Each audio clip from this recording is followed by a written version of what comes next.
में आतंकवादियों ने फिर एक बार दावा बोल के कल शाम को कई हमारे जवानों को शहीद किया है, कई को घायल कर दिया है। अगर हम पीर पंचाल एरिया की बात करें तो लगातार इस साल कई ऐसे अटैक हुए हैं आतंकवादियों के। हालांकि आतंकवादी भी कई मारे गए हैं, लेकिन हमारे कई जवान शहीद भी हुए हैं। इस पर बात करने के लिए मेरे साथ हैं डिफेंस एक्सपर्ट कैप्टन अनिल गौर।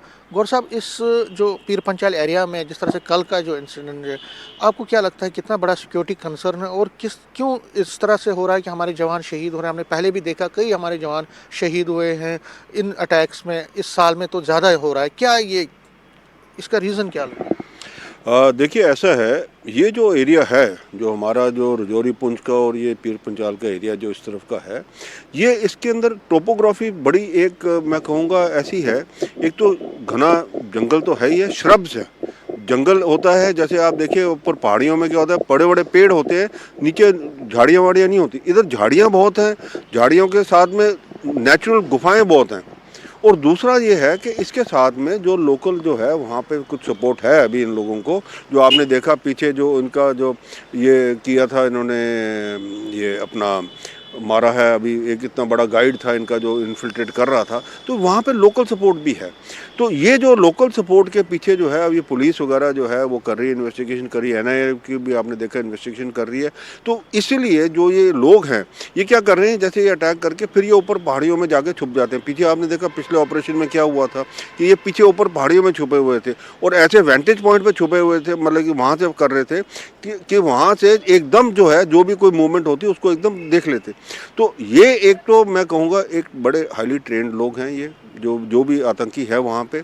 और इनके लिए अब ऑपरेशन, जैसे हमने पीछे ऑपरेशन किया था जब हमने सारा वो रजौरी का जो हमारा एरिया था उसमें से सब जो मिलिटेंट्स वगैरह जो सारे मारे थे और सारा क्लियर किया था, हिल काका एरिया जो था, वैसे ही अभी एरिया यहाँ पे भी अब शुरू ऑपरेशन कर रहे हैं दोबारा।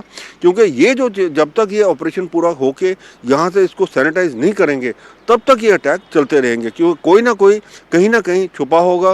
वो उसके उन्होंने अपना जो है खाने पीने का सामान, आपने पीछे देखा जब एक गुफा के अंदर से जब वो पीछे हमने आतंकी मारे तो उनके अंदर से कितना सामान निकला। इसका मतलब उनको रहने के लिए भी उन्होंने काफ़ी प्लानिंग की हुई है। तो इसके अंदर मेरे को जो लगता है, देखिए उसमें पुलिस की जो है, हमारी जो इंटेलिजेंस है पुलिस, क्योंकि लोकल इंटेलिजेंस गैदरिंग जो होती है पुलिस की है, कहीं ना कहीं चूक हुई है उनसे। एक सवाल कि चूक हुई आपने कहा, तो इन्फिल्ट्रेशन भी बहुत इसमें हुई है। तो आपको क्या लगता है, क्योंकि अब आगे बर्फबारी हो रही है, उससे पहले इस वक्त ज़्यादा इस पे एहतियात देने की ज़रूरत है और किस तरह से ग्रिड को मजबूत करना पड़ेगा? देखिए, इन्फिल्ट्रेशन जो है वो इतनी नहीं हुई है, क्योंकि इन्फिल्ट्रेशन जब भी हुई है, जैसे कि हमारे आर्मी कमांडर्स ने भी कहा है और बीएसएफ वगैरह के वालों ने भी कहा है कि जब भी इन्फिल्ट्रेशन जो भी हुई है, वो जो है आतंकी जो है जनरली लाइन ऑफ कंट्रोल या उसके second grade pay, third grade pay मारे जाते हैं। अब क्या है कि ये जो आतंकी हैं, ये सारों का यही मानना है कि ये इन्फिल्ट्रेशन की बजाय ये ऑलरेडी जो है लोग जो कश्मीर घाटी के अंदर से थे वहाँ से इस तरफ आए हैं और ये इधर जो है ऊपर पहाड़ियों में छुपे हुए बैठे हुए। और जैसे आपको लगता है कश्मीर से ये सारे मैक्सिमम जो मेरे को लगता है ये उधर से, क्योंकि जो वहाँ से ऊपर से जब ऑपरेशन ऑल आउट चल रहा था वहाँ से इतना सक्सेसफुल ऑपरेशन, आप देखिए कश्मीर घाटी के अंदर टेररिस्ट सारे मारे गए हैं, वो सारे के सारे जो बचे हुए थे वो इस तरह आगे बैठ गए हैं इधर। अब इस तरफ से जो है ऑपरेशन जारी करके सारा का सारा जो है पीर पंचाल जो रजौरी पुंछ की वाली साइड से वो सारा क्लीन अप करना पड़ेगा। इसलिए ठीक है, न्यूज़ 18 से बात करने के लिए शुक्रिया। तो ये डिफेंस एक्सपर्ट कैप्टन अनिल गौर कह रहे हैं कि जो कश्मीर वैली में all out 1, all out 2, all out 3 में जो ऑपरेशन चले हैं उसमें जो कई आतंकवादी, उसी बीच कई आतंकवादी वहाँ से निकल के पीर पंचाल एरिया में आए हैं। अब उसी तरह के ऑपरेशन जो पहले के जिस तरह से कश्मीर वैली में चलाया गया और यहाँ पीर पंचाल में भी पहले चलाए गए हैं, उसी तरह के ऑपरेशन अब चलाने की ज़रूरत है, ताकि जितने भी वहाँ आतंकवादी हैं और जिसमें खासकर ज़्यादातर फॉरेनर्स हैं उनको वहाँ से खदेड़ा जाए और इसको भी मिलिटेंसी फ्री आगे बनाया जाए। कैमरामैन आशु के साथ में समीर भट्ट, न्यूज़ 18 जम्मू। चलिए आगे